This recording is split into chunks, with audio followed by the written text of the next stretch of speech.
That was some of the video there. We saw some big hailmakers as they were trying to outrun some of these intense scenes out on the roads. Let's hear more about what this experience was like. Fox Weather Meteorologist Haley Meier joins us now to talk about that experience in the severe weather outbreak. Haley, great job last night. We were all watching, and it was pretty intense to see you guys out in this. Reports of hailstones up to 3 inches. It wasn't that you guys had fallen on the Fox Weather Beast, but it did take a little bit of a beating. What was that like, kind of trying to outrun some of that hail? Well, what was funny, Ian, is for the majority of the event, we didn't even get wet at all. There was no rain. We were staying on kind of the lower precip end of all of these storms. And then in order to get into position to potentially see if that supercell that we were on was going to drop a tornado, we had to punch through a pretty strong hail core. So I would say the hail was probably close to egg size, so maybe 2 inches in diameter is what I would go for.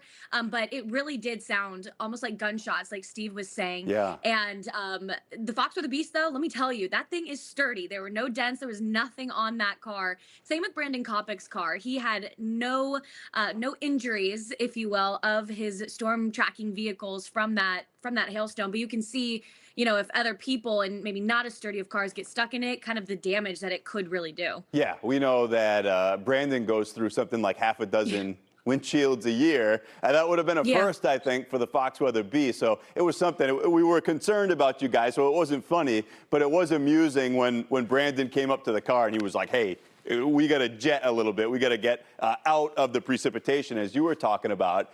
It's one thing as we track these storms together in the studio all the time. Seeing it is a whole different thing, and it was cool to watch you guys identifying some of the structure of the storms. Was that kind of a special experience?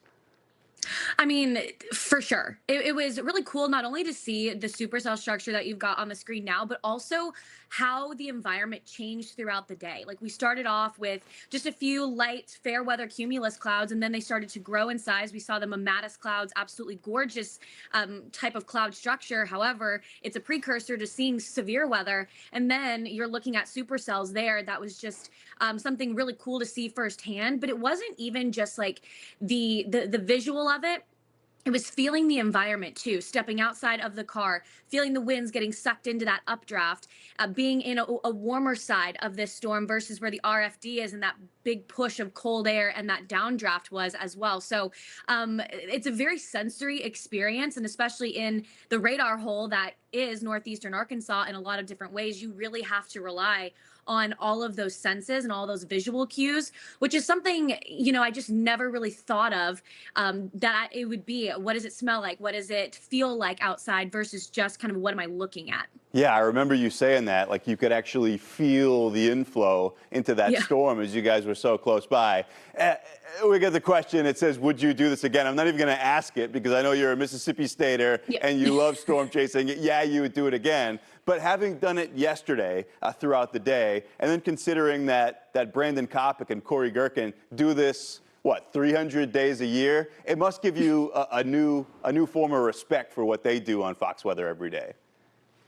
To say the least. It was a thrilling experience to be able to chase for 1-2 days. I would even do it for a week straight, but I couldn't imagine. I mean, all the miles that we put on the Fox Weather Beast, we started off in Starkville, but we went through 5 different states, in the pursuit of this one particular supercell. So I can only imagine, especially with all of these events in kind of different parts of the Central Plains to the Southeast, there's a lot of moving parts to it. And, Brandon, it goes into a lot more than just, okay, where should we go to position ourselves better? But it's when do we wait? What cells do we need to go to next? Like he's constantly thinking, and so's Corey.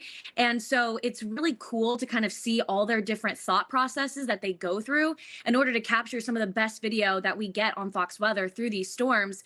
So I definitely learned a lot from Brandon and from Corey, but it also is going to kind of change the way I even look at radar analysis too, because it was one thing to see what this cell was doing on radar and then to see what it actually was in person. And so kind of having that perspective of, okay, there's rotation within this cell, but it's very high up, or we're starting to watch it drop, and kind of watching that radar signature change with what the cell was actually doing was kind of a cool thing that sort of clicked in my brain throughout this kind of adventure Steve and I went through yesterday. Yeah, it was really cool. It was immersive, and I think that was a great experience for you and Steve to be with the storm trackers, but also a great Yeah. experience for us and the viewers to check out what that's like being in pursuit of some of these nasty storms, of which we've got more in the forecast. So great job again. I think we'll buff out some of the dents in the Fox Weather Beast. We'll have Yeah. you guys out there again soon. Haley, we'll see you soon. Thanks for telling us about it.